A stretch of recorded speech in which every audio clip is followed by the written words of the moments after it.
De facto, para esse seminário, eu me perguntei um bocado o que é que seria interessante propor, se trabalhar mais a partir do projeto que vai iniciar em novembro sobre mulheres e educação radical na América Latina, nos anos 60 e 70, ou então do texto que estou atrasadíssima em escrever, mas que estou comprometida em escrever sobre gravura e artistas brasileiras nos anos 60 e início dos anos 70. E decidi pender mais para essa segunda questão, porque na verdade é o assunto sobre o qual eu estou a trabalhar mesmo nesse momento. Isso significa também que vou apresentar para vocês, não é um trabalho acabado, pelo contrário, é um trabalho em curso, em que ainda estou numa fase de compreensão e de construção de um discurso e de uma metodologia de trabalho, embora em grande parte seja uma metodologia histórica, e achei que seria interessante partilhar com vocês tanto algumas observações e algumas ligações históricas que eu tentei estabelecer, como, por outro lado, partilhar as problemáticas que me parecem interessantes em relação a essa questão e também as minhas dúvidas e as incertezas que acompanham sempre o início de uma investigação. Como vocês, eu já apresentei aqui algum trabalho sobre artistas brasileiras, mulheres artistas brasileiras nos anos 60 no Brasil. É uma investigação que tem muito a ver com uma visão transnacional do que foi a arte pop, ou digamos, utilizando um termo do artista brasileiro, do realismo crítico e do tropicalia no Brasil, na segunda parte dos anos 60. O meu interesse tinha muito a ver com como, a meu ver, esse momento dos anos 60, que de facto no Brasil, na primeira parte da década, tem a ver com um projeto de desenvolvimento, de modernização, com a construção do Brasil e a sua inauguração, não é? Também com governos de esquerda e uma grande renovação, ao nível também das instituições universitárias, de projetos culturais. É interrompido, não é, em 1964, brutalmente pela ditadura, no início da ditadura, não é? E em 68 começa um momento de repressão ainda muito maior, com a promulgação do ato institucional número 5, em dezembro de 1968. Então, esse momento, contudo, corresponde também ao momento do diálogo com vanguardas internacionais, ao nível artístico, mas também com uma discussão muito interessante do que seria a arte de vanguarda, especificamente no Brasil. A minha hipótese, com a qual trabalho, que na verdade ainda acho válida, embora eu esteja a percorrer estradas diferentes, e depois vos mostrar porquê, é que, na verdade, esse momento dos anos 60, que foi descrito muito bem naquele livro de Heloísa Buarque de Holanda, meio autobiográfico, Impressões de Viagem, Centros Populares da Cultura, Desbunde, Libertação do Corpo, não é? Foi também um momento muito importante na mudança e na discussão das relações de género, que, embora não tivesse uma espécie de formalização num movimento feminista articulado, como irá acontecer no final dos anos 70, mesmo assim foi transmitido pelas artistas através do seu trabalho. Tem muitos trabalhos que refletem, de mulheres artistas, que refletem uma reflexão sobre a condição feminina, sobre as mudanças das relações de género, sobre o divórcio, por exemplo, sempre, embora, numa classe social privilegiada, que é, em particular, uma classe social, classe média, no ápice central, Rio, São Paulo e, eventualmente, Belo Horizonte. Então, a meu ver, esse momento seria o momento inicial das relações entre arte e feminismo no Brasil, que depois desabrochará de maneira mais plena e mais complexa metade final dos anos 70, com obras icónicas, como, por exemplo, a obra A Gula ou a Luxúria, de Lídia Pape, e até a investigação de Lídia Pape, financiada pela Funarte, sobre a mulher, a imagem da mulher na sociedade de massa, em que ela estudou a maneira como as mulheres eram representadas, tanto em Rio como em São Paulo, em imagens publicitárias na cidade. E foi um projeto de investigação, em particular no âmbito da semiótica, em 77, 78, financiado pelo governo, pela Funarte. Então, porém, pensando nesse momento dos anos 60, eu comecei um pouco a me interrogar, porque, na verdade, cada vez que apresentava esse trabalho, efetivamente, eu apresentava um trabalho que são trabalhos do circuito das artes, do circuito institucional das artes, não é? Num certo sentido, arte que foi institucionalmente convalidada como arte com A maiúscula, não é? Então, o Bienal de São Paulo, Museu de Arte Moderna do Rio de Janeiro, Salão de Belo Horizonte, etc. Não é? Todo esse circuito das artes plásticas com A maiúscula. Mas, de repente, comecei a pensar na presença das mulheres no campo da gravura. De facto, o campo da gravura, e falo de maneira sem ainda ter contado, não é, nas diferentes bienais de São Paulo, quantas mulheres foram premiadas e apresentaram os seus trabalhos no âmbito da gravura. Então, estou a falar sem ter essas estatísticas sob os olhos, mas pensando, partindo da impressão que, de facto, o campo da gravura nos anos 60 no Brasil é um campo de operação muito favorável, por alguma razão, às mulheres artistas. Faiga Osterwehr foi premiada no início dos anos 60 na Bienal de Veneza para a sua gravura e na verdade, o campo da gravura tem essa configuração. O ateliê de gravura do Museu de Arte Moderna do Rio de Janeiro era muito ligado ao trabalho, por exemplo, de Edith Bering, uma mulher artista que tinha ido estudar gravura para a França. Então, eu comecei a pensar sobre como é que a gravura tinha sido apropriada por artistas mulheres na segunda parte dos anos 60, dentro de um imaginário realista, com algumas tendências, eventualmente pop, entre aspas. E quando digo pop, atenção, não estou a falar de um pop americano, mas estou a adoptar esse termo de uma maneira um pouco exploratória, vendo como é que ele pode resistir ou não resistir ao impacto de uma visão que não seja uma visão canônica sobre a arte pop. De facto, é muito interessante como mulheres artistas se apropriaram desse campo, mas de repente, como vamos ver, a gravura nos remete também para o campo da arte popular e para o campo de possíveis diálogos nessa altura entre a arte com A maiúscula e aquela que era considerada naquela época e que ainda seria considerada hoje provavelmente como tradição popular ou artes populares.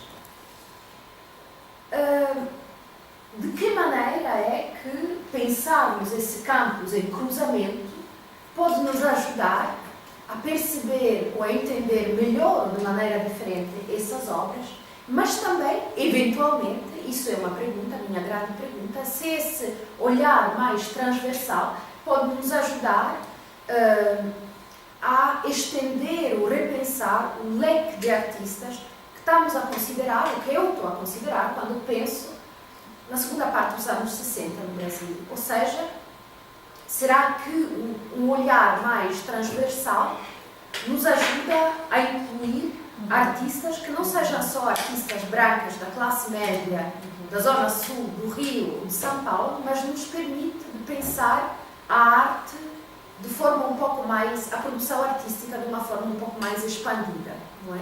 Tomando em conta também da sociedade brasileira daquele tempo, da divisão de classes sociais e a maneira como a própria arte era pensada pelos críticos da altura.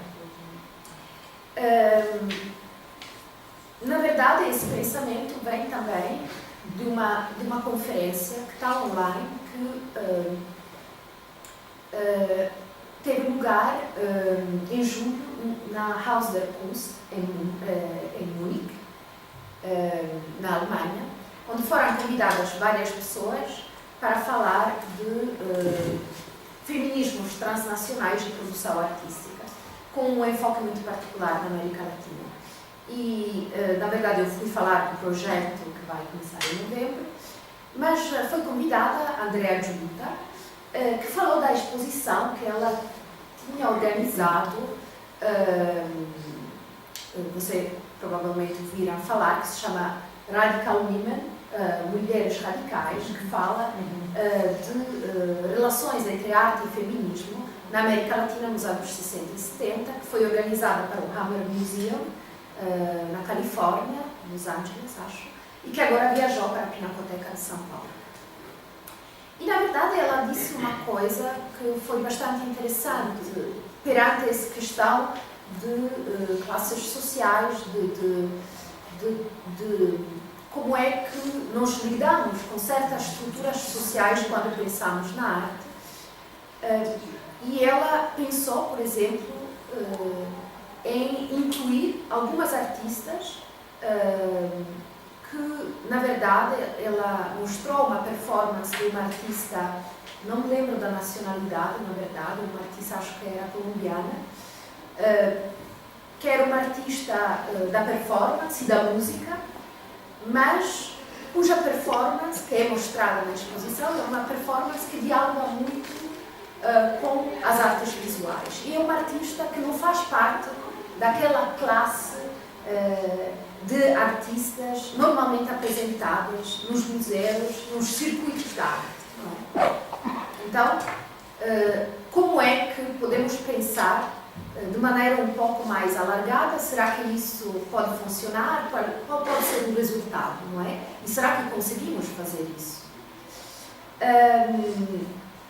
Aqui tinha, só para indicar-vos o momento, não é, da minha pesquisa, uma amostra de 67 no Museu de Arte Moderna em São Paulo, da Universidade de São Paulo, em que o Walter Zanin, o diretor, organiza a primeira JAC, que era a Jovem Arte Contemporânea, uma exposição dedicada aos menores de 30 anos para divulgar a arte dos jovens artistas brasileiros. É um momento, 67, em que começam a aparecer discursos sobre o valor, não é? O valor das mulheres artistas, ou seja, começa a se falar de mulheres artistas e pensar, tanto Frederico Moraes, como aqui, um artigo que não é um artigo assinado por ninguém, mas é um artigo do jornal, sobre essa questão do facto da voz das mulheres dentro da arte contemporânea. Não é? Por outro lado, aqui vocês têm um artigo do Lorival Gomes Machado, de 1961, do suplemento literário da Folha de São Paulo, que se intitula O Sexo dos Anjos, que é um artigo sobre uma exposição organizada no Museu de Arte Moderna da Universidade de São Paulo, que se intitulava Contribuição das Mulheres às Artes Plásticas do País, que era um projeto do anterior diretor e levado a cabo por Mário Pedrosa enquanto diretor do museu, e um projeto que é criticado por Lorival Gomes Machado, dizendo que, na verdade, em 61, para ele, não fazia para nada sentido fazer uma exposição só de artistas mulheres que, na verdade, ele não vê isso como uma estratégia feminista, mas, pelo contrário, não há diferença entre a produção masculina e a produção feminina e, sobretudo, na verdade, isso vai em detrimento das mulheres artistas que podem ser marginalizadas por esse tipo de exposição, até porque, na opinião dele, para criar essa exposição foram incluídas várias obras também de artistas justamente consideradas menores, o que na verdade tem como resultado mostrar, ao nível da exposição em geral, que a produção das mulheres artistas na verdade não foi assim tão importante. Não é? Ou seja, como uma espécie de instrumento que, em vez de ser um instrumento de empoderamento, é um instrumento de ulterior marginalização, ulterior produtor de preconceitos. Então você vê aqui que há na imprensa dois posicionamentos bastante diferentes no espaço de 61 a 67. No meio acontecem muitas coisas, não é? Entre as quais a passagem em 63 de Simone de Beauvoir em Rio de Janeiro, onde ela profere uma conferência sobre o seu livro, Segundo Sexo, que é publicado naquele momento no Brasil, e a imprensa dá amplo espaço às suas ideias, então há uma discussão à volta do livro, embora seja uma passagem bastante rápida, mas ela, apesar disso, faz uma conferência no Rio, o golpe de 64 e, na verdade, também um movimento hippie, a revolução do corpo, a tropicália do final dos anos 60. É um momento extremamente denso de eventos, não é? Em 61 estamos numa condição, numa situação política extremamente diferente daquela de 67. Também estamos num momento de fortes discursos de esquerda, dos jovens, não é? Estamos no momento da criação dos Centros Populares de Cultura, da União Nacional dos Estudantes. Estamos frente a uma politização marxista muito forte no âmbito artístico e intelectual. Agora, para dar-vos uma ideia das obras em questão, quais são essas obras de gravura de que estamos a falar? Não é? As primeiras que queria mostrar-vos são algumas de uma artista que vocês já conhecem e seguramente eu já mostrei algumas desses trabalhos aqui. São obras de Anna Maria Maiolino, uma artista que nasceu em Itália, em Scalea, na Calábria, e que migrou com a família para a América Latina, para a Venezuela, e depois dali, no início dos anos 60, para o Brasil. Aqui vocês têm uma imagem de arquivo da segunda JAC, de 68, em que você tem aqui, eu não consegui identificar aquelas obras, mas você vê que aquelas obras têm um imaginário muito pop, não é? E aqui tem umas gravuras de Anna Maria Maiolino, são gravuras pequenas, que aqui vão ver melhor, não é? Esta que você vê imediatamente à direita para vocês é esta, não é? São xilogravuras, não é? Então, gravura sobre madeira, uma tradição antiga, que foi, na verdade, é uma técnica que foi utilizada por vários movimentos ao longo do século XX, e depois vamos chegar a qual é a história dessa técnica. E nesse caso você vê que tem não é,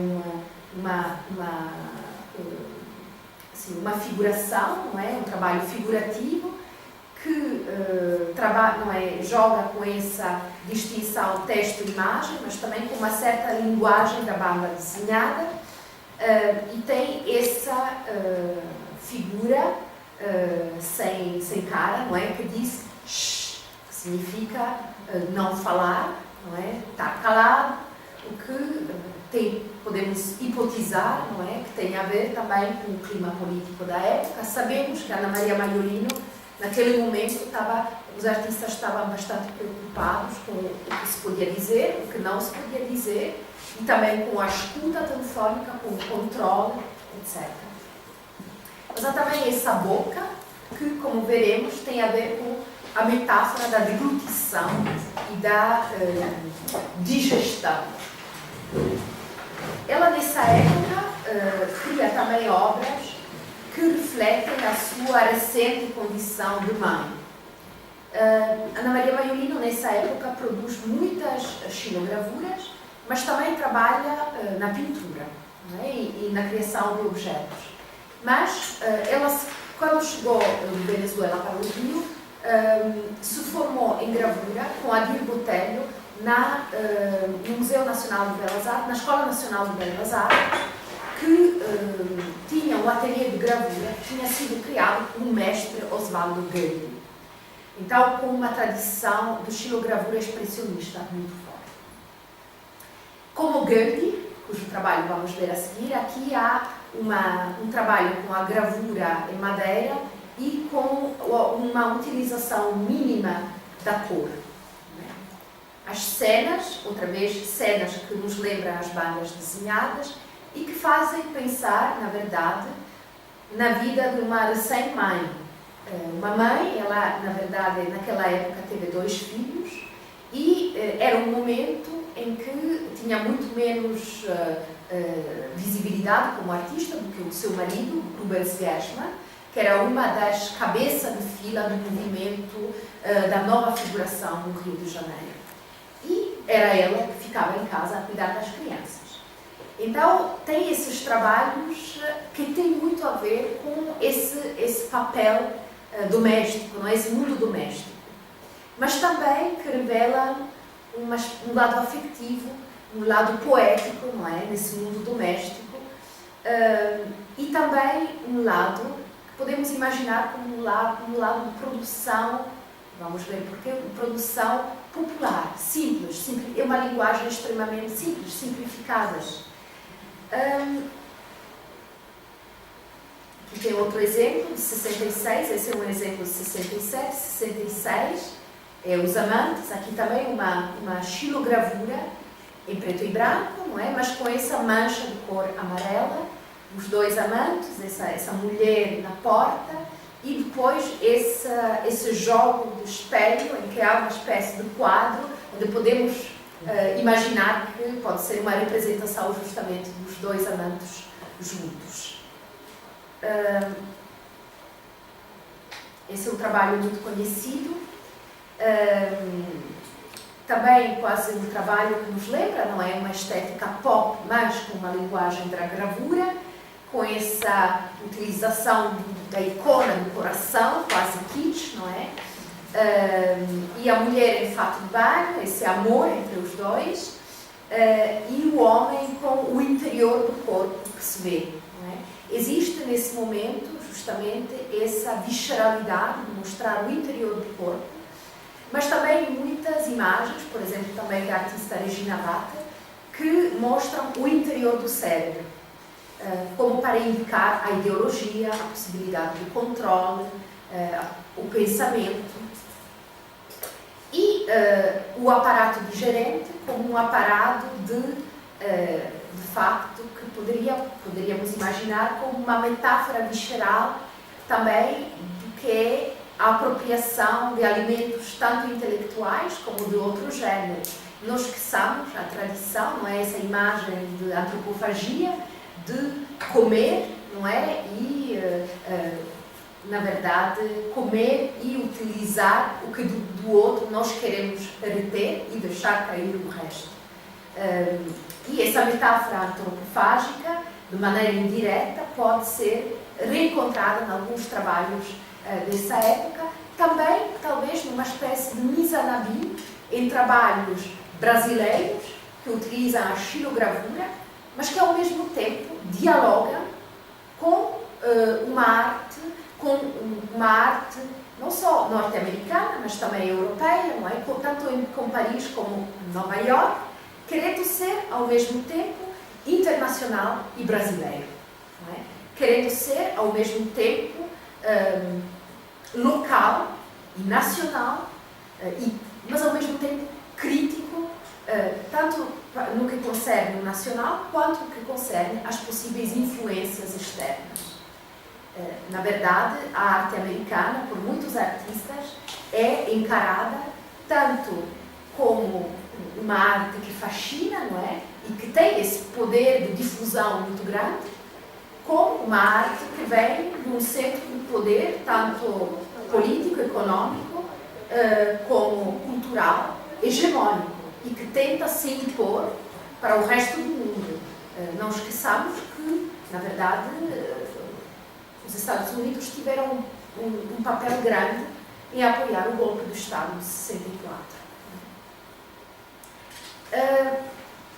Aqui uma representação irônica, como encontramos muito naquela época, dos militares no governo, não é? Novamente uma xilogravura colorida, e essa é uma imagem mesmo muito presente na época, quase de, não é, uma iconografia que se transfere de um artista para o outro, com essa imagem de militar com caricatural, não é? Nesse caso é uma caveira, muito decorado, mas próximo da morte, não é? É morto e dá a morte aos outros. Numa espécie de, não se percebe o que é, mas provavelmente uma espécie de pedestal, não é?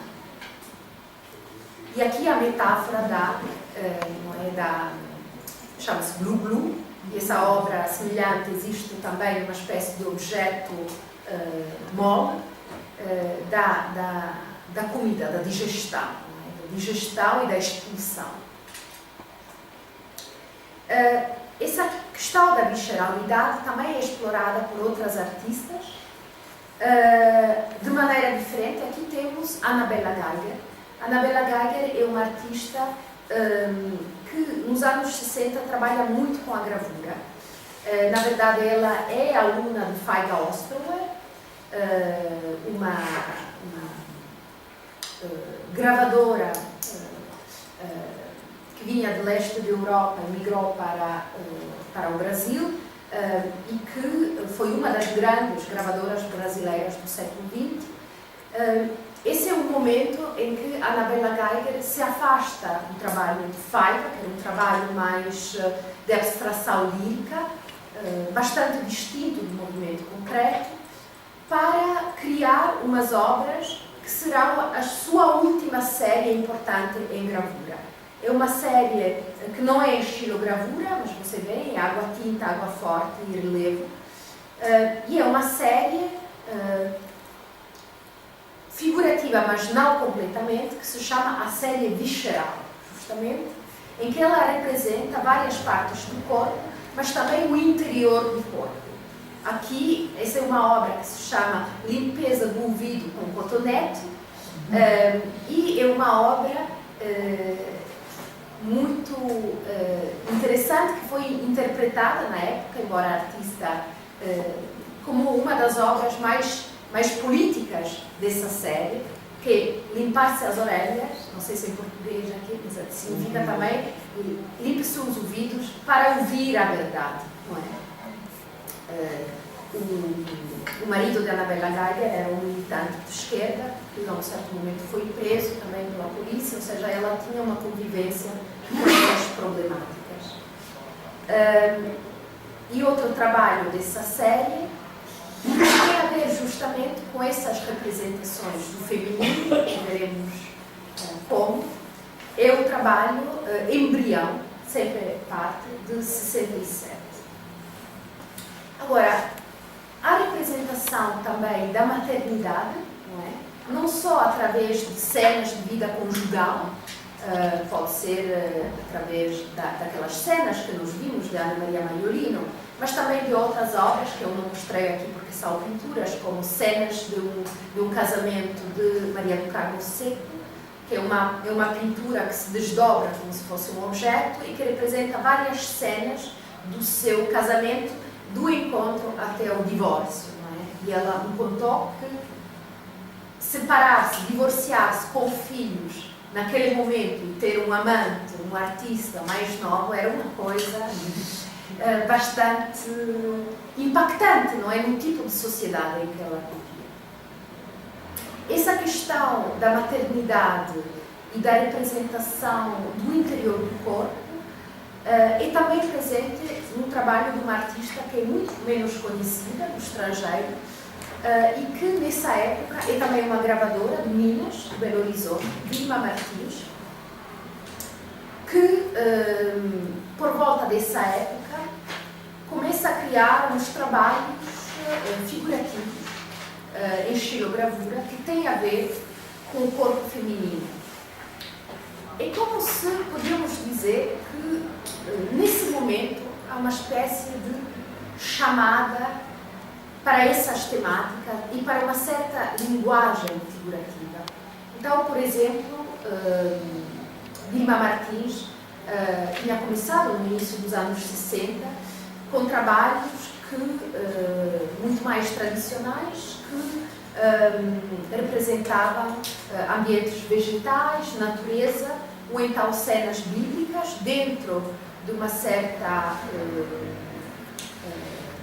prática da gravura, não é? Mas nessa época, em 67, começa a produzir umas peças em que o corpo feminino, o corpo materno, assume uma espécie de primeiro plano. Esse é o retorno, não é? E você vê esses corpos brancos e pretos que, de uma espécie de mundo, não é? Tem que imaginar que ela é uma artista que trabalha com essa espécie de imagens da mitologia, da religião. Eles voltam por dentro do corpo feminino. Então, esse corpo que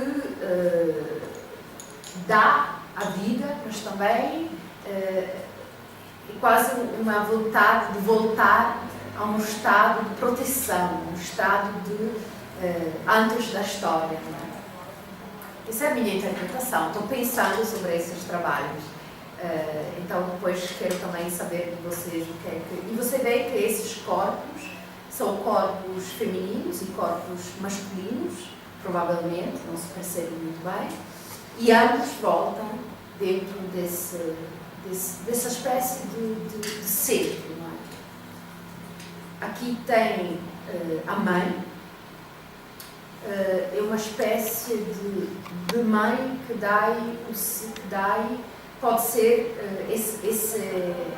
essa espécie de figura que está lá em cima, pode parecer um seio, não é? Como pode parecer um útero, tem uma irrigação de sangue por dentro, mas o que parece dispensar não é leite, mas é sangue, não é? Como se fosse uma espécie de mãe em sofrimento. Para essa multiplicidade de seres brancos e pretos que estão à espera desse alimento. E aqui a carne, não é? Também é um trabalho no limite entre o abstrato e o figurativo, entre novamente encontramos esse conjunto de figuras, de multidão, não é? E essa espécie de figura, não é? De forma vermelha que lembra o órgão, mas qual órgão, não é? E que destila o seu sangue. A partir de 68, 69, na verdade, essas obras, embora sejam bastante enigmáticas do ponto de vista da figuração, sempre em estilogravura, começam a ter títulos que reenviam a um universo de reivindicação política. Por exemplo, esse trabalho se chama Luta, e há toda uma série de trabalhos que se chamam Luta, e estamos numa fase da ditadura, uma fase mais repressiva, em que muitos artistas emigram ou são exilados do Brasil, vão embora, ou críticos de arte também, e quem fica tem todo esse peso, não é? E de facto existem representações muito metafóricas em que a sugestão de um compromisso político, de um posicionamento, nunca é verdadeiramente direto, como eram obras entre 64 e 68. Artistas como Judith Lawan, que foram artistas pioneiras do movimento concreto paulista dos anos 60, Judith Lawan foi, talvez, mas eu não estou certa disso porque há outra mulher, mas é muitas vezes chamada a única artista, a mulher do movimento concreto paulista, e de facto ele fez parte desse movimento com Valdemar Cordeiro e outros. Então, um trabalho abstrato, geométrico, extremamente frio e muito calculado, não é? Ao mesmo tempo, no final dos anos 60 e início dos anos 70, começa a trabalhar numa espécie de veia pop, e as suas gravuras, xilogravuras, ela tinha estudado xilogravura com Lívio Abramo, em São Paulo, também passa de uma geometria abstrata, racional, concreta, para uma figuração que representa esse mundo tanto da Tropicália como de meninas jovens e livres na cidade. Por exemplo, esse retrato, não é? Que é um retrato de uma moça moderna, diria eu. Mas também, vejam lá à direita em cima, a mim parece Caetano e Gil, não é? Então, a música, todo o que é também um momento hippie, não é? Uma mulher nua, não é? Esses são vários trabalhos. Vejam também essa vida, momentos mais de cultura popular, como esses homens que tocam tambores, etc. Mas também uma Madonna e essa cena de vida interior de uma mulher que parece saída numa publicidade para biscoitos e leite. Existem também figuras, embora a Judith Lawan é uma artista agora muito conhecida, existem figuras um pouco, sim, de segundo plano, entre aspas, no sentido cujo trabalho foi muito menos transmitido internacionalmente. Por vezes são artistas que trabalham com a gravura como médium privilegiado. Por exemplo, Isa Aderne, que é uma artista que trabalhava no Rio de Janeiro, nos anos 60, mas que passou a sua infância no Nordeste e transmite muita da cultura, ou seja, ela cria uma espécie de encontro entre imaginário nordestino, da xilogravura, e xilogravura de arte contemporânea, e ela estudou, como Ana Maria Maiorino, na Escola Nacional de Belas Artes. Aqui também tem obras que têm várias conotações, não é? E devo dizer que para algumas dessas artistas, como Isa Aderne, é muito difícil encontrar documentação à distância. E não há muitos catálogos, não é? Então é um trabalho também de arquivo muito importante para fazer, sobretudo, no que concerne artistas cujo trabalho não foi muito consagrado, ou então que trabalharam naquela época e depois passaram a fazer completamente outra coisa. Aqui tem figuras em plantas, esse interior doméstico, visto de fora, com uma mulher, com uma gaiola com um pássaro. E à direita tem um trabalho que se intitula, de 73 já, que se intitula Reivindicação de Classe, com uma espécie de santo padroeiro. Procura-se um padroeiro, e essas fotografias de mulheres que, pelo menos nos comentários da época, seriam mulheres que vão ao padroeiro para pedir um marido, não é? Mas na verdade, então, há esse jogo sobre essa costume, não é, tradicional de ir ao santo padroeiro pedir um marido. A um é amarante, não é, para pedir um marido. Eu pedi há alguns anos e funcionou. E ao mesmo tempo tem essas imagens, não é, que parecem fotografias de fotomaton, que são o tipo de fotografias que a polícia punha para os homens que eram, os homens e as mulheres que eram procurados, sobretudo dissidentes políticos. Então tem esse duplo sentido. Não é? Uma das primeiras sistematizações sobre a gravura brasileira, a história da gravura no Brasil, foi feita em 65 pelo crítico de arte Roberto Teixeira Leite.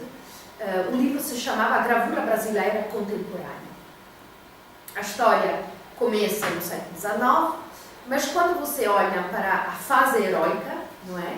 Que são esses heróis, os pais, mas não há mulheres, da gravura brasileira, tem Carlos Oswald e a gravura em metal, com uma pequena nota de Renina Katz, xilogravura, depois tem Raimundo Sela, tem Osvaldo Goldi, a xilogravura, Lázaro Segal como gravador, Lívio Abramo e os gravadores Bisesto, Henrique Alvim Correa e o Guignard no Belo Horizonte.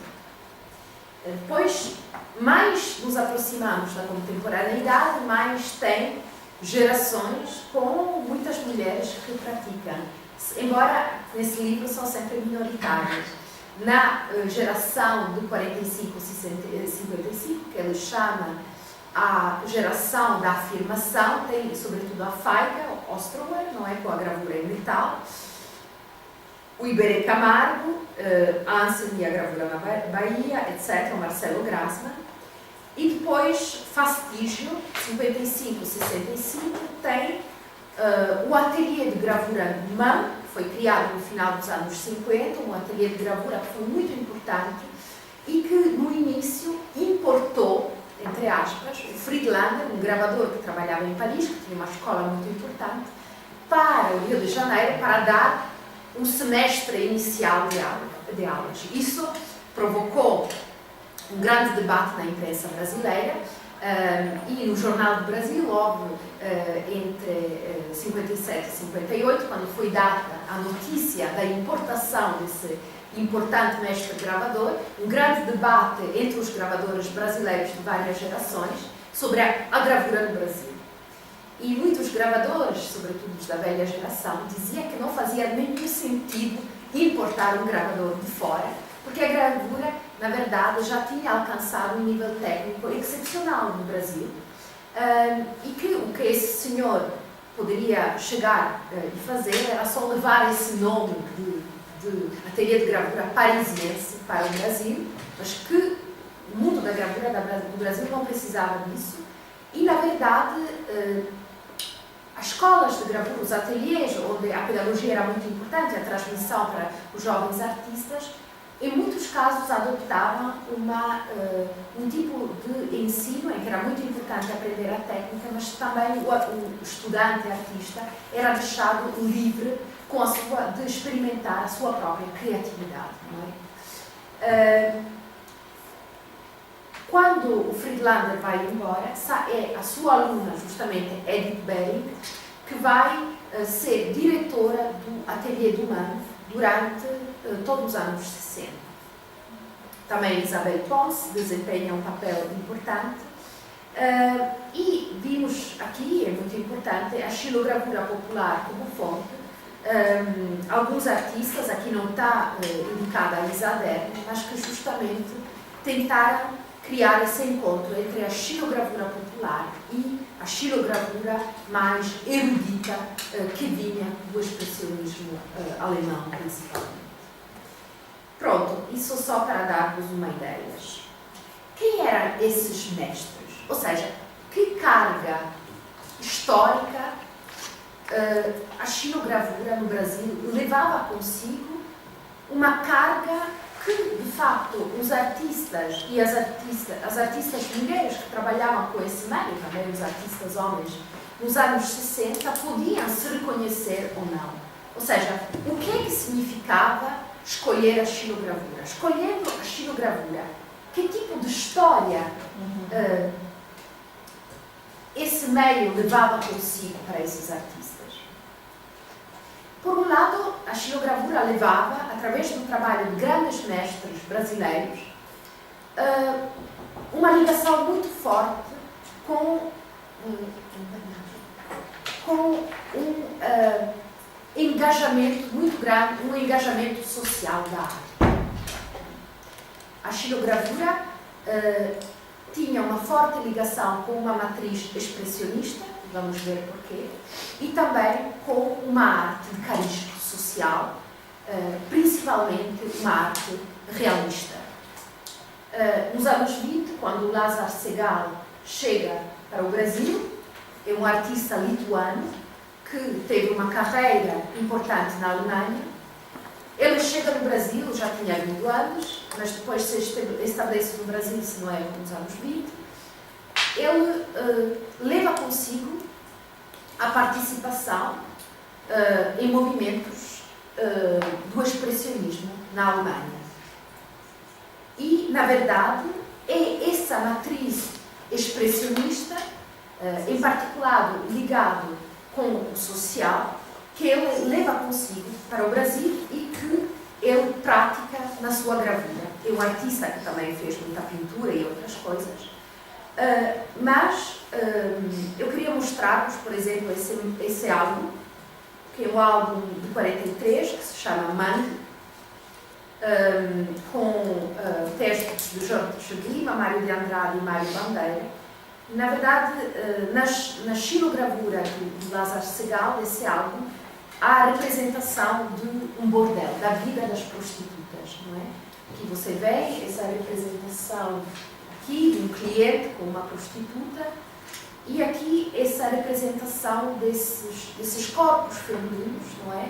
Num registro que, de facto, exprime toda a sua condição social. Não são corpos bonitos, são corpos reais, corpos que sofrem, e a xilogravura é o meio escolhido para essa representação. Da mesma maneira, Osvaldo Goeldi é um artista, escolhi esse gato para a minha mãe, que adora os gatos. O Osvaldo Goeldi, que é um artista que nasceu no Brasil, mas se formou na Suíça, também teve uma aproximação muito grande com o expressionismo na Alemanha e voltou para o Brasil no início, se não erro, da Primeira Guerra Mundial. Esses são trabalhos dos anos 30, muito conhecidos, em que ele utiliza a xilogravura para representar cenas da cidade, muitas vezes cenas noturnas, de desolação, de solidão. Aqui um gato, mas esse trabalho você vê a cidade na noite, rua molhada, com esse pequeno pano vermelho que podem vos lembrar aqueles trabalhos de Ana Maria Maiorino, em que havia a gravura, a xilogravura em preto e branco, uma pequena mancha de cor. Na verdade, a utilização da cor por Goeldi na xilogravura vem tardiamente. E vem com muita reflexão. Esse trabalho também é muito conhecido, que é Chuva, não é? Esse homem e mulher numa cidade, por baixo da chuva, com esse guarda-chuva vermelho, sozinho na rua, uma rua escura. Outro artista, Goeldi, fundou. Goeldi foi o primeiro mestre de criação do ateliê de gravura na Escola Nacional de Belas Artes, no Rio de Janeiro. Lívio Abramo ensinou gravura em São Paulo e foi um artista comprometido no Partido Comunista Brasileiro. Na verdade, nas suas gravuras dos anos 30, há muitas cenas que retratam a vida dos operários, das fábricas, dos camponeses. Então, um realismo social muito direto. Não é? Esse trabalho se chama Operário, por exemplo. Esse trabalho, Meninas da Fábrica, sempre 35, xilogravura. Falamos também de Regina Katz, não é? Lá mencionada. Esse é o trabalho mais tardio de um álbum dos anos 50 que se chama Favela, em que também a utilização da xilogravura é utilizada para retratar cenas de vidas em bairros pobres. Então, há toda uma série de imagens, paisagens e cenas que se chamam favela.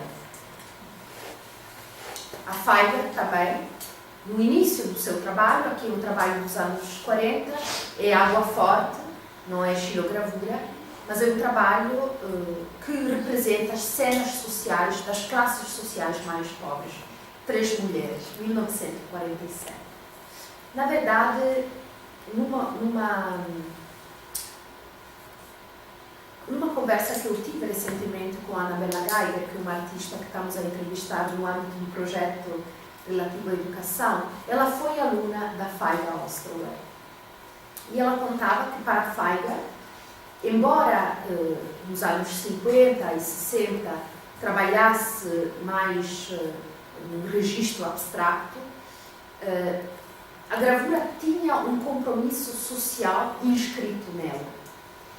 E para treinar, ela levava os seus estudantes, entre os quais a Anabela, a desenhar pessoas do povo, em particular no bairro de Santa Teresa, onde ela se lembra da Feiga ter levado os seus alunos, não só Anabela Geiger, mas também Lídia Pape, foi uma das primeiras a utilizar a xilogravura em trabalhos não concretos naquela época, para retratar lavandeiras que lavavam os panos com as crianças no chão a esperar, etc.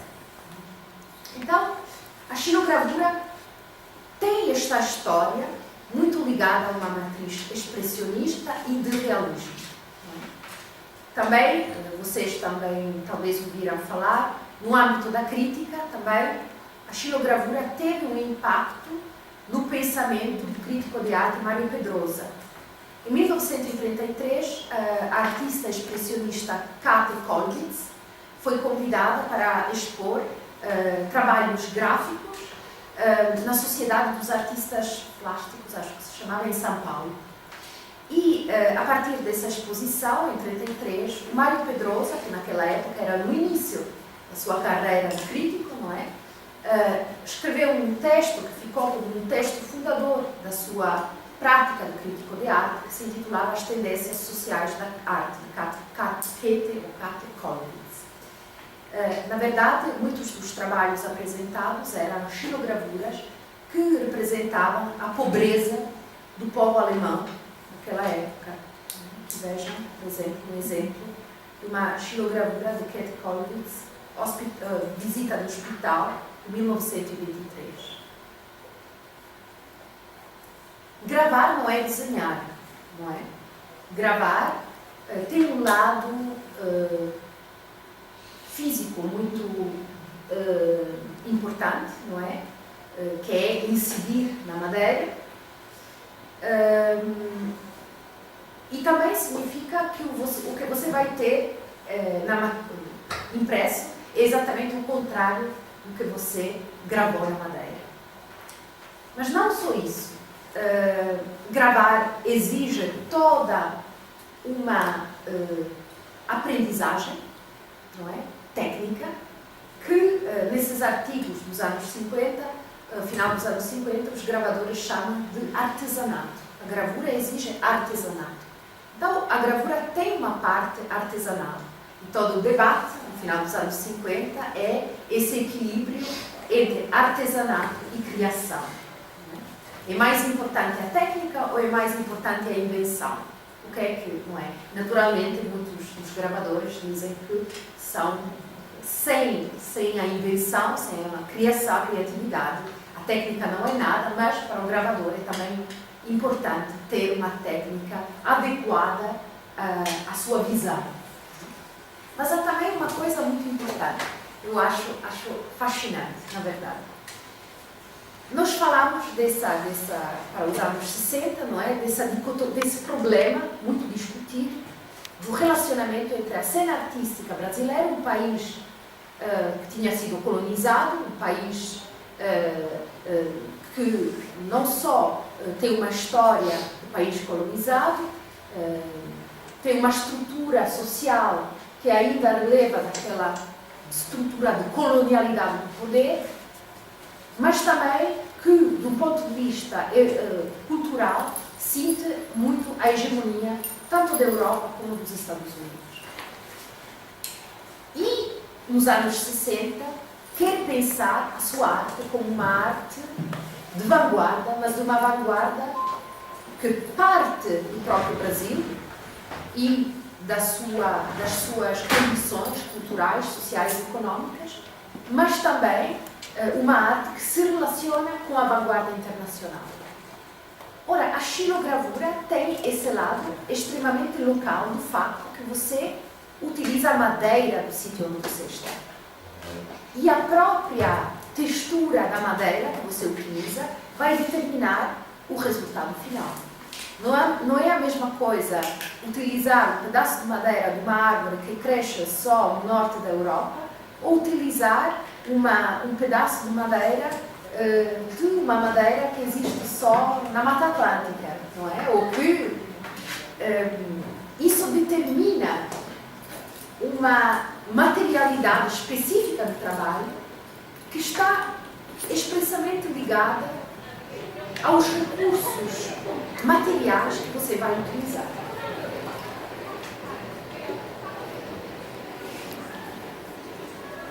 Isso não aparece tanto num trabalho como esse, não é? Porque um trabalho, por exemplo, é um trabalho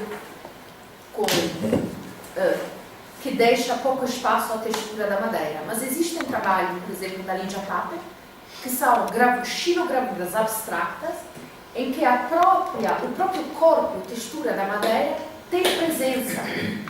Então, ali, ser uma madeira ou ser outra, faz toda a diferença.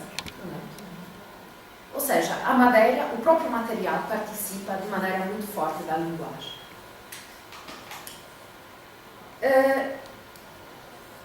Agora, também, a xilogravura, como já antecipamos, tem muito a ver com a cultura popular, com as artes populares e, em particular, com a poesia, a produção de literatura do cordel do Nordeste do Brasil, né, que tem uma história antiga ligada à colonização portuguesa, mas que, de facto, sobreviveu no Nordeste do país e constituiu-se com uma história extremamente específica e particular e resistente, não é?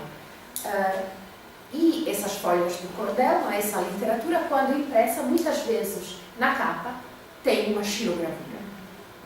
Então, tem mestres de xilogravura popular. Aqui eu mencionei também Isabel Pedrosa, que é uma artista que nos anos 50 e 60, em Belo Horizonte, foi professora na escola de Vinhã, e embora fosse uma artista da arte, entre aspas, erudita, não é? Ela estudou numa escola de arte, etc. Fez todo aquele percurso de formação pelas instituições do ensino artístico. Ela era muito interessada nas artes populares e nas religiões afro-brasileiras. Então, nos anos 60, ela dedica-se a fazer um álbum de xilogravuras expressamente consacrado à cultura popular. E aqui você vê um exemplo, que é Oxóssi, Divindade da Floresta Assina, uma xilogravura de 69. Não digo mais sobre ela porque tenho imensa dificuldade em encontrar informações sobre o trabalho dela, embora ela tenha sido professora de gravura na Escola Guinhara de Belo Horizonte durante muitos anos. Ora, como a xilogravura e a gravura em geral tem um processo artesanal extremamente de aprendizagem importante, existe também uma transmissão que é importante. E todos aqueles artistas, como o Goethe, o Lívio Abramo, etc., todos ensinaram, todos foram professores. E foram professores diretamente das artistas que nós mencionamos no início. Ou indiretamente, por exemplo. Ana Maria Maiolino e Elisa Aderne estudaram com Adir Botelho, que foi estudante do Goethe. O Goethe morreu no início dos anos 60 e deixou a direção do ateliê da escola para o Adir Botelho. O Lívio Abramo foi professor de gravura da Judite Lawande. E a Isabel Pedrosa foi professora de gravura da Vilma Martins. Então, há essa transmissão que é muito importante, do professor a aluno, que é também muito importante considerar. No que concerne... e aqui, Isabel Pedrosa, então, teve esse papel de professora. Aqui encontrei essa imagem do álbum Folclore do Brasil, de Isabel Pedrosa, mas é a única coisa que encontrei e mais nada. Aqui você vê uma imagem de um livrete de literatura de cordel e vem uma imagem do xilogravura, não é? Muito simples, mas ao mesmo tempo com uma linguagem que ressoa de maneira interessante com aquelas gravuras que nós vimos no início. Na verdade, existe um interesse muito grande nos anos 60, sobretudo no início dos anos 60, nas culturas populares. Por exemplo, no início dos anos 60, aquele mesmo Lorival Gomes Machado, que tinha falado mal da exposição de 61 sobre as mulheres artistas, no início dos anos 60, em 1960, publica uma série de 3 artigos sobre a gravura nordestina, a gravura de cordel, a xilogravura, no suplemento literário da Folha de São Paulo, exaltando essa produção e lamentando o facto que provavelmente essa produção não resistiria ao tempo, não é? Não teria aquela resistência, aquela resiliência, e seria pouco a pouco corrompida pelas revistas e por outro tipo de média. E vários, na verdade, vários autores, até o próprio Teixeira Leite, escreveram sobre a xilogravura popular, lamentando o facto de não haver estudos importantes sobre uma manifestação cultural tão central no país. Na verdade, quando pensamos na xilogravura como arte popular, temos que pensar, talvez de maneira mais abrangente, sobre como é que a cultura popular brasileira era aprendida no final dos anos 50 e nos anos 60, e quais eram os vários discursos, não é? Que tentava dar visibilidade ou não, ou seja, quais eram esses discursos e de que maneira é que essa cultura era institucionalizada ou não. Pensando na divulgação da cultura popular brasileira, não podemos não pensar no trabalho de Lina Bobardi.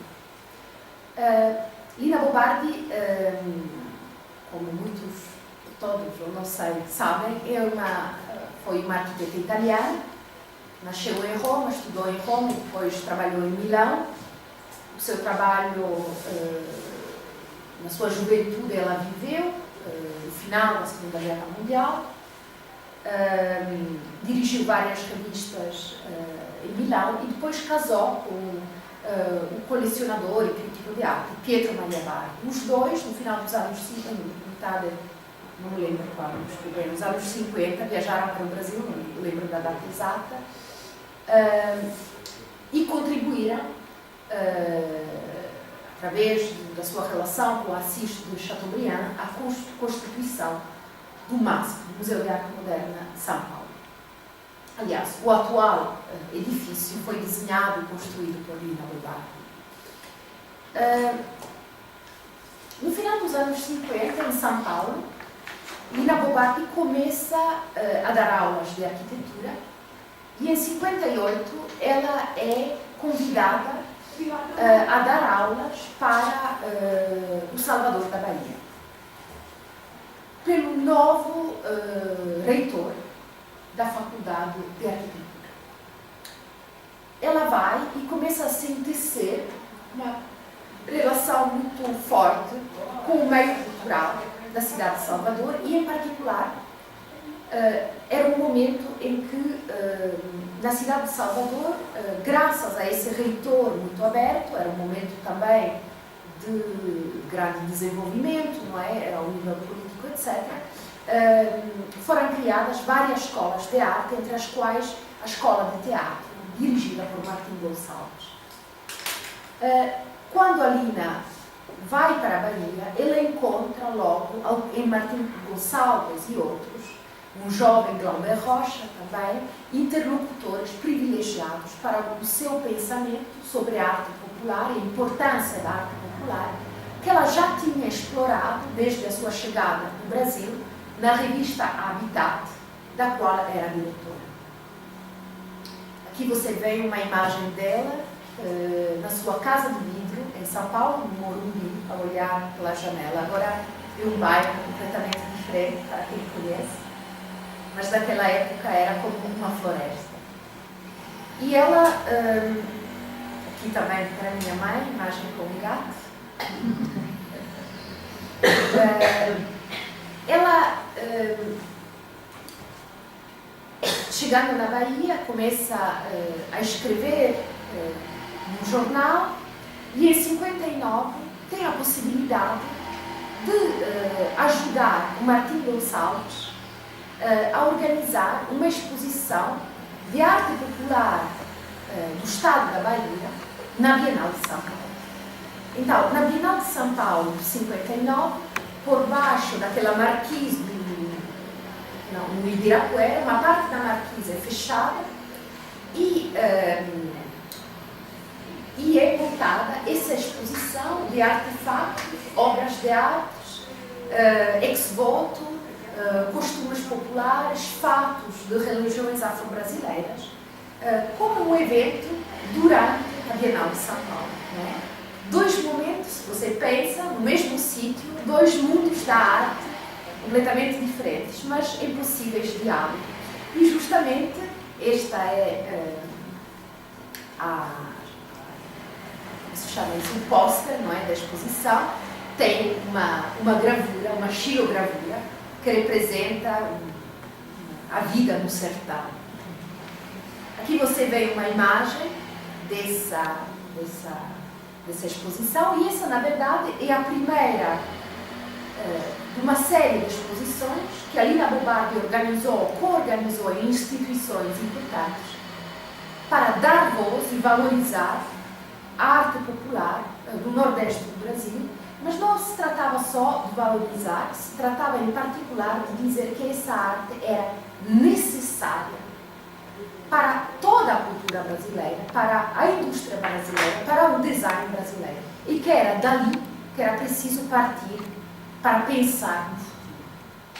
Nessa exposição, você veja todo o chão, então toda a parte de... Ela era arquiteta, uma arquiteta genial, e toda a parte de montagem era extremamente especial. Foram postas cortinas, uma cortina branca por cima, que não deixava ver a parte de cima, não é? O teto da marquise. Painéis construídos de propósito, drapeados, mas também, vejam, no chão era coberto de folhas de eucalipto e outras folhas utilizadas nos rituais de algumas religiões afro-brasileiras. Então era um ambiente que vai preanunciar também a maneira, o tipo de cenografia que a Lina Bobardi foi construir para estas exposições, que era uma espécie de dramatização, não é? De pôr o espectador por dentro desse ambiente, mas também que valorizava uma coisa que era muito importante para ela, que era o caráter didático dessas exposições. Nessa época, cria-se o Museu de Arte Moderna da Bahia, o MAM, do qual ela foi a primeira diretora.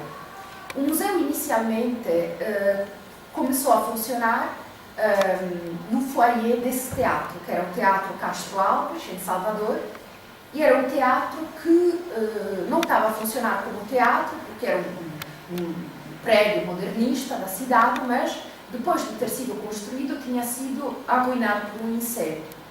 Então, há uma parte que se pode utilizar e a Lina projeta todo um sítio para, mesmo que precariamente, conseguir ter uma programação.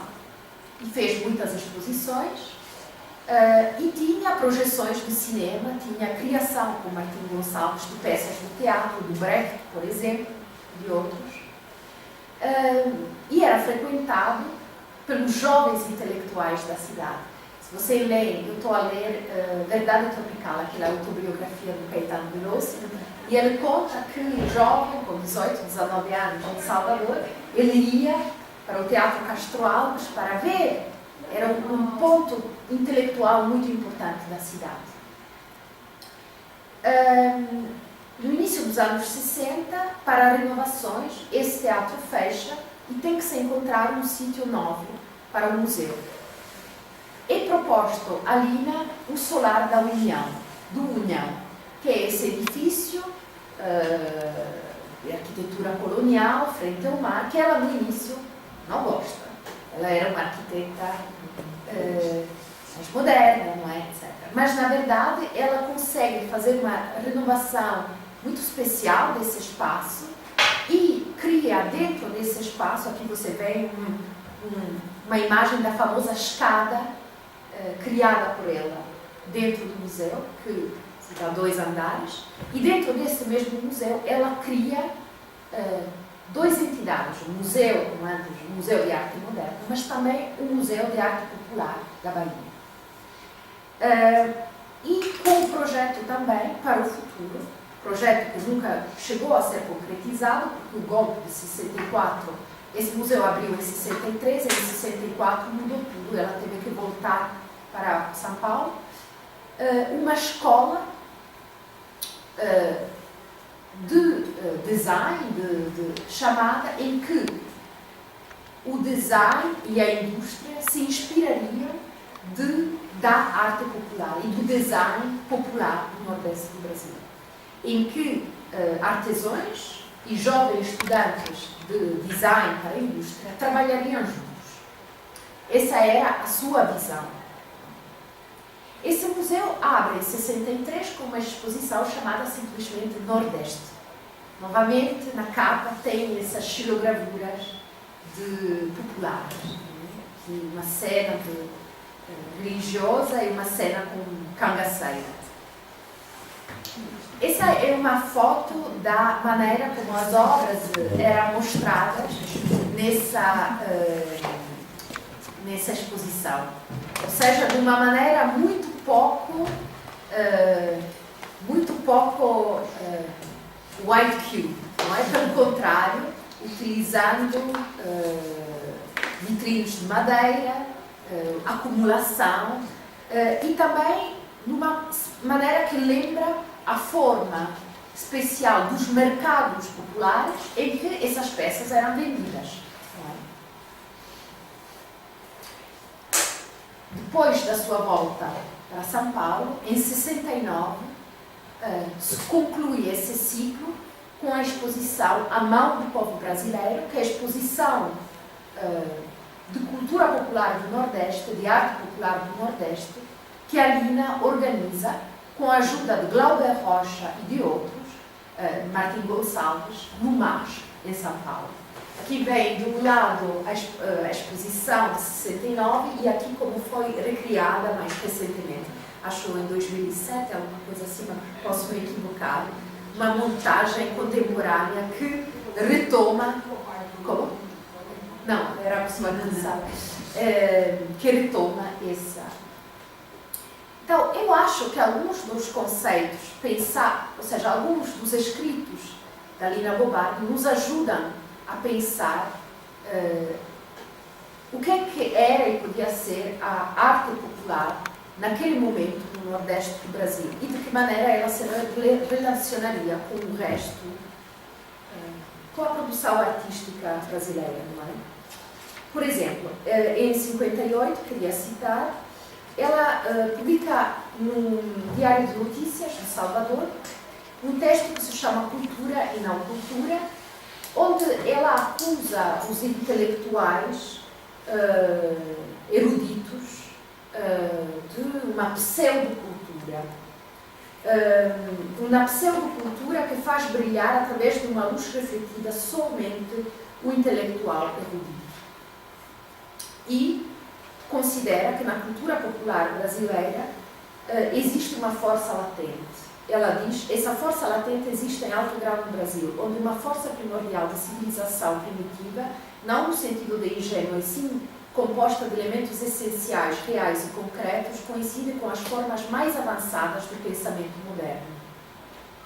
E o objetivo da sua prática, não é, enquanto curadora e diretora do museu, seria salvaguardar ao máximo as forças genuínas do país, procurando ao mesmo tempo estar ao corrente do desenvolvimento internacional. Essa será a base da nova ação cultural, ou seja, salvaguardar essa cultura popular, mas ao mesmo tempo não se fechar, estar em diálogo com os desenvolvimentos internacionais, procurando, acima de tudo, não diminuir ou elementarizar os problemas apresentados ao povo como um alimento insócio desvitalizado, não eliminar uma linguagem que é especializada e difícil, mas que existe, interpretar e avaliar essas correntes e, sobretudo, será útil lembrar as palavras de um filósofo da praxis. Isso é muito importante. Não se curvem ao falar com as massas, senhores intelectuais, endireitem as costas. E aqui ela cita o Gramsci, que é, para ela, o pensador dessa questão do nacional popular, não é?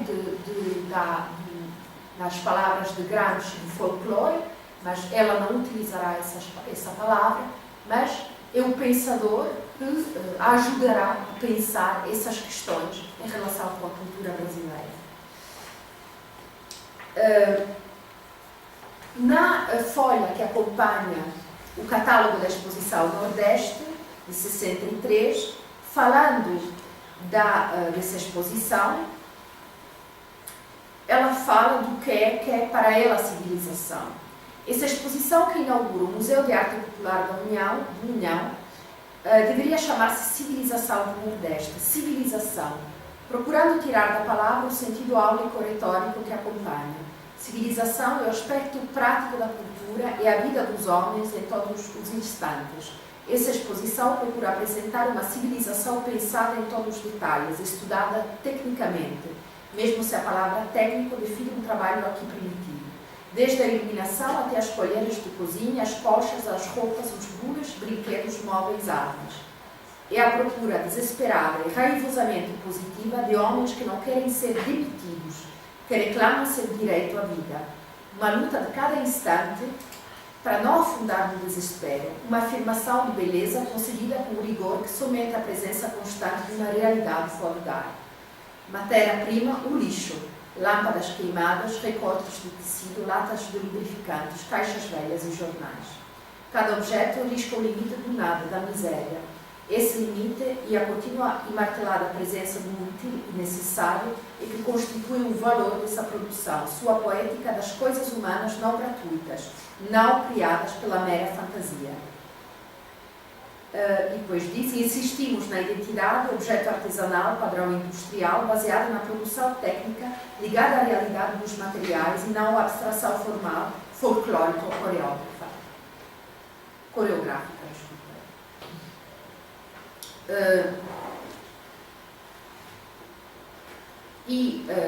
Em relação ao Museu da Bahia, ela diz, o Museu de Arte Moderna da Bahia é repensado num texto que se intitula 5 anos entre os brancos, é um texto de 67. O Museu de Arte Moderna da Bahia não foi um museu no sentido tradicional. Dada a miséria do Estado, pouco servia a conservar.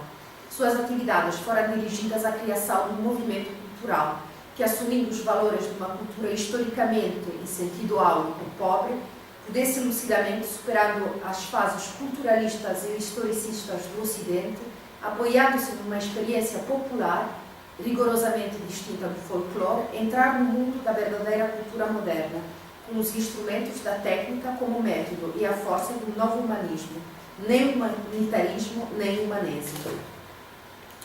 E ela diferencia muito o que seria o folclore, não é? Que seria uma espécie de visão de fora, de uma cultura parada, não é? Para o museu, da cultura popular, que seria uma cultura, ou arte popular, que seria uma arte vivida, caracterizada pela sua necessidade, não é? E nesse sentido, que deveria ser tomada como base para, nesse caso, o design de produção brasileira, porque é uma cultura que já assinala determinados problemas, que são problemas reais, práticos, técnicos, relativos àquele contexto em particular. E em relação à diferença entre nacional e nacionalista, porque trata-se para ela de um projeto nacional, não é? Ela diz: existe uma grande diferença entre as denominações nacional e nacionalista. O nacional popular é a identidade do povo, do país. O país nacionalista é, por exemplo, a Itália fascista, a Espanha de Franco, outros exemplos. O nacionalismo é um erro gravíssimo que confunde as ideias das pessoas, tirando o sentido do nacional. Você pode ser negro, branco, amarelo, do norte ou do sul, e ser nacional, entrando no grande convívio internacional com as características originais e sagradas do seu país, que é digno de orgulho. O nacionalismo é o caminho errado, político-reacionário, etc.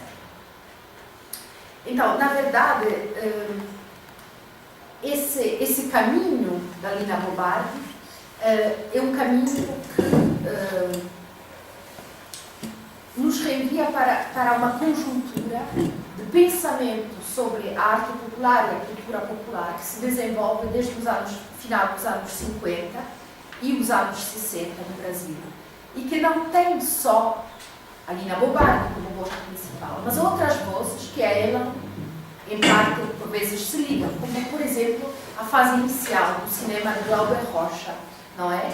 Antes do golpe de Estado, não é? Depois nos lembramos de Terra em Trance, de 67, que é um filme muito diferente, mas uns filmes do início dos anos 60, como, por exemplo, Na Terra do Sol, que fala de uma história de gente pobre, gente do sertão, cangaceiros, não é? Aliás, na produção pop brasileira, a figura do cangaceiro é uma figura que emerge muito frequentemente, assim como imagens de personagens do cinema dessa época, em particular do cinema novo. E também não podemos esquecer... Como? João Boa Morte, casa marcada para morrer. Pois. E também não podemos esquecer a importância dada à cultura popular do ponto de vista dos intelectuais marxistas e dos estudantes no início dos anos 60. Na verdade, no momento em que se procura contra a Revolução Cubana em 1959, uma espécie de tomada de partido, não é, contra os Estados Unidos e para uma cultura nacional, não é? A cultura popular torna-se também um emblema da brasilidade, não é? Do que é mais brasileiro possível, mais local. Ferreira Goulart é um crítico, poeta, tem acompanhado o desabrochar da arte concreta e depois talvez o principal teórico do movimento neoconcreto, mas no início dos anos 60, naquele momento do clima político de esquerda, não é? Que na verdade fazia pensar que muitas coisas eram possíveis, foi aqueles anos em particular de Kubitschek, depois de Goulart, etc. Aqueles anos antes do golpe, o desenvolvimento dos centros da cultura popular, da União Nacional dos Estudantes, e essa prática de ir para as periferias, ir fazer teatro para o povo, não é? E todas essas práticas engajadas, não é? De arte engajadas. Aqui é uma peça que ele criou naquela época, publicada pelas imprensas do Centro Popular de Cultura da Universidade da União Nacional das Universidades, dos Estudantes, desculpem, eu também comecei a estar um pouco cansada para mim própria. João Ferreira Goulart, naquele momento, no início dos anos 60, naquele clima político, deixa a arte de vanguarda, deixa aquela sua militância na poesia neoconcreta e vira para uma arte que seja uma arte didática, uma arte que seja para o povo e que fale uma linguagem para o povo de consciencialização política. Em 65 sai o seu ensaio Cultura Posta em Questão, em que ele escreve que justamente a arte popular é essa arte de consciencialização das massas. Tem uma postura marxista muito acentuada. Deixa-me ver o seu escrito. Ele fala de cultura popular como consciência revolucionária. Em 69 sai o seu livro, o clima já tem mudado, sai o seu livro Vanguarda e Subdesenvolvimento. É um livro em que ele se afasta de uma visão radical de cultura posta em questão, onde a cultura popular é vista como justamente não a cultura tradicional, não no mesmo sentido de Lina Bobardi, mas a cultura para o povo, que insere-se numa série de ações que têm a ver com o teatro para o povo, alfabetização com o método Paulo Freire, não é? Todo esse tipo de ações. E em Vanguarda e Desenvolvimento, na verdade, ele discute como a noção de vanguarda, tal como ela nasceu na Europa, não pode ser aplicada tal qual no contexto brasileiro. Mas que a vanguarda, não é? E a arte em geral, está extremamente ligada, essas noções, não é? Está estreitamente ligada ao contexto social e político em que elas nasceram e da produção artística a que elas se referem, ou que elas tentam teorizar. E, nesse sentido, ele advoca para uma vanguarda que justamente seja criticamente brasileira, não é? Que uma noção de vanguarda que seja adaptada ao contexto brasileiro. Na verdade, nos aproximamos muito mais aqui, em 69, da visão dos artistas daquela época, por exemplo, Hélio Oiticica, que discutiam esse relacionamento de fazer vanguarda num país em subdesenvolvido, no terceiro mundo. Outro evento muito importante nesse leque de questões que tem a ver com a discussão da cultura popular e do regional no Brasil dos anos 60 é a criação da Bienal da Bahia, da Bienal Nacional de Artes Plásticas da Bahia. A primeira Bienal acontece em 66. E essa Bienal é uma Bienal nacional, então se contrapõe à Bienal de São Paulo, que é uma Bienal internacional, é a vitrine para o exterior, enquanto a Bienal Nacional de Bahia é para a arte brasileira, para pensar a arte contemporânea no Brasil. A primeira Bienal é acompanhada de um corpus de artigo na imprensa de reflexão sobre o que é que isso significa ter uma Bienal na Bahia. E, na verdade, o Frederico Moraes escreve para o Crítico de Arte, escreve para a revista GAM, essa é a capa do catálogo, escreve para a revista GAM um artigo que eu acho que é muito importante ainda hoje para pensarmos nestas questões. É um artigo de 67 e intitula-se A Dupla Significação da Bienal da Bahia. Tem que imaginar que naquela época, como ainda em parte recentemente, o mundo da arte está extremamente concentrado entre o Rio, São Paulo e eventualmente Belo Horizonte. Bahia é muito longe, não é? Ele começa o artigo falando do conceito de contemporaneidade do não coetâneo, ou seja, da coexistência no mesmo contexto histórico, geográfico e cultural de camadas socioeconômicas e culturais extremamente diferenciadas. E, por exemplo, ele diz que essa contemporaneidade do não contemporâneo acontece muito fortemente na arte brasileira, onde você encontra, por exemplo, artistas populares que fazem ex-votos, etc., não é? Arte popular, ou xilogravura para cordel, artistas indígenas, não é? Eventualmente artistas ingênuos, não é? Mas também existe aquela vanguarda paulista, do Rio de Janeiro, que está em fase com as vanguardas internacionais mais daquele momento. Não é? Tudo isso coexiste no mesmo contexto. Não é? São realidades contemporâneas, mas não coetâneas. Ele diz que coexistem e desfrutam da mesma contemporaneidade e interação do mesmo público. mas poucas vezes, ele considera, existe uma síntese desses diversos mundos que constituem a arte brasileira no sentido expandido. Não é? Essa síntese encontra-se muito raramente em artistas como o Volpi. Não sei se vocês conhecem o Volpi, é um artista brasileiro que reúne a erudição de um artista abstrato com a simplicidade de um artista popular. Ou então Rubem Valentim, que é um artista de arte abstrata, mas é uma abstração que integra uma linguagem ligada a religiões afro-brasileiras. É um artista da Bahia e, de facto, é o artista que é premiado nessa primeira Bienal. E ele diz que essa Bienal tem dois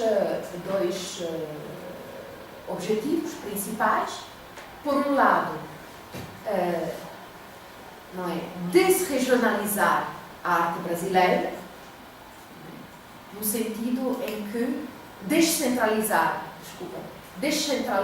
a arte brasileira, ou seja, fazer com que haja uma multiplicação de sítios de produção e de fruição da arte no país, não seja só o Sul, mas também de desregionalização da arte da Bahia, ou seja, que a arte da Bahia possa entrar, não esteja naquele isolamento, mas possa dialogar com a arte de outras regiões.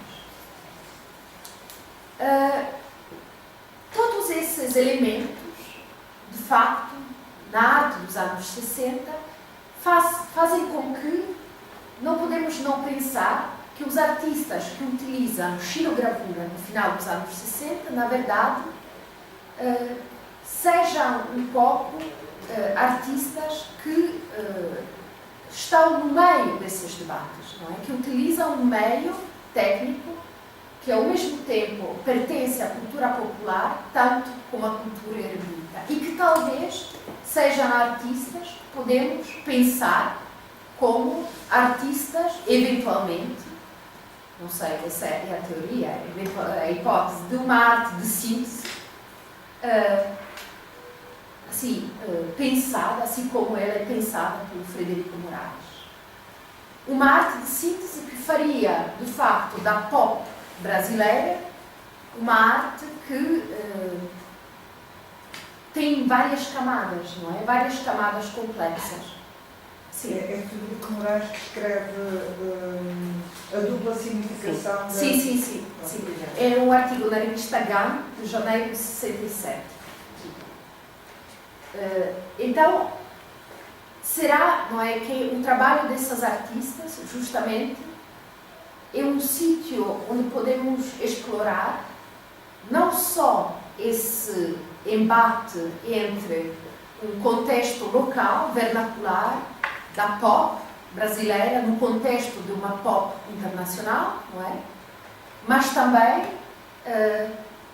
um sítio de um embate entre uma cultura institucionalizada de arte e uma arte popular que tem mais e mais visibilidade nos anos 60 no Brasil. Ponto de interrogação.